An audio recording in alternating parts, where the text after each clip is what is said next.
Esto es Biomédica en corto. En el siguiente video conoceremos conceptos básicos del tubo de rayos X. El tubo de rayos X está formado básicamente por tres partes, que propician el movimiento de electrones en el vacío. El cátodo donde se encuentra el filamento. El ánodo donde se encuentra el objetivo o blanco de choque. Una cápsula, inserto o ampolleta de cristal. La corriente de filamento, expresada en el orden de los miliamperios, es la causante de la emisión termoiónica cuando es aplicada al filamento generalmente hecho de tungsteno. Al aplicar alto voltaje entre el cátodo y el ánodo, expresado en kilovoltios, se aceleran los electrones cargándolos con energía cinética. Al colisionar con el ánodo, el 99% de la energía cinética de los electrones se convierte en calor. Solo el 1% es energía útil que se convierte en rayos X. Los rayos X son emitidos de forma divergente desde el punto focal. Una forma de proteger el entorno de la radiación de fuga es revestir el tubo con una carcasa de plomo. Una ventana permite que los fotones útiles emitidos salgan intactos del tubo.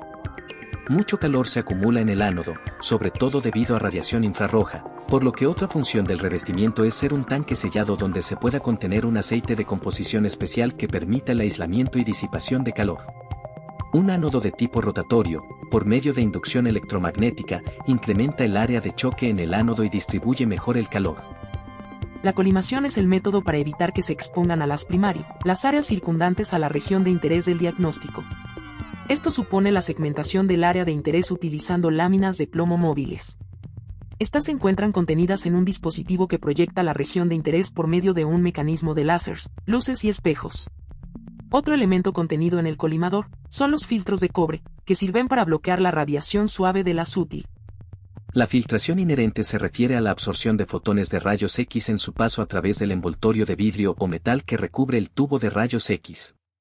Este tipo de filtración es un componente importante en la determinación de la calidad y la cantidad de radiación en los haces de rayos X utilizados con fines diagnósticos. En el haz útil está compuesto por la ventana, de un espesor de vidrio menor al del inserto, y una lámina de aluminio. En un tubo de rayos X, parte de la energía eléctrica que se utiliza para generar los rayos X se convierte en energía térmica o calorífica. De hecho, aproximadamente el 99% de la energía se convierte en calor y solo el 1% en rayos X. El calor se produce cuando los electrones proyectiles interactúan con las capas de valencia superiores del átomo transfiriendo parte de su energía cinética haciendo vibrar los electrones. Otra interacción que genera calor es cuando el frenado, o Bremsstrahlung, provoca la emisión de un fotón de muy baja energía, generalmente infrarrojo. El punto focal es uno de los componentes más cruciales que determinan la calidad de la imagen. En pocas palabras, el punto focal se refiere al área en el ánodo del tubo de rayos X donde los electrones golpean y hacen que se emitan rayos X. El tamaño y la geometría de este punto focal impactan directamente en la resolución de imagen alcanzable y la sensibilidad de los defectos para una aplicación de diagnóstico por rayos X determinada. El punto focal actúa como una fuente efectiva de rayos X para el sistema de inspección. Los rayos X divergen y se irradian hacia afuera desde esta pequeña región del ánodo. El tamaño, la forma y la distribución de la intensidad de esta área focal determinan fundamentalmente las propiedades geométricas y las capacidades de resolución de las de rayos X resultante que se utiliza para la obtención de imágenes. Los puntos focales más pequeños permiten una resolución de imagen más nítida y la capacidad de detectar estructuras más pequeñas. Esto se debe a que un área focal más pequeña minimiza la borrosidad geométrica y la dispersión de las de rayos X a medida que pasa a través de la estructura estudiada. Piense en ello como enfocar la luz del sol a través de un pequeño orificio en lugar de una gran abertura. Por lo tanto, se desea un punto focal más pequeño para obtener mayor detalle y resolución de imagen por rayos X. Por lo general, los puntos focales de menos de 1 milímetro de diámetro se utilizan para fines de imagen industrial. Sin embargo, la disminución del tamaño del punto focal también reduce el flujo de rayos X. Por lo tanto, los puntos de microenfoque muy pequeños pueden requerir tiempos de exposición más altos. Los tubos de rayos X normalmente tienen dos filamentos, uno con un punto focal pequeño y otro con un punto focal grande. Los haces de electrones son moldeados por una copa de enfoque para formar áreas precisas en el objetivo. El punto focal pequeño proporciona una mejor resolución espacial, aunque con una carga reducida en el tubo. El punto focal grande se utiliza cuando se requieren tiempos de exposición cortos.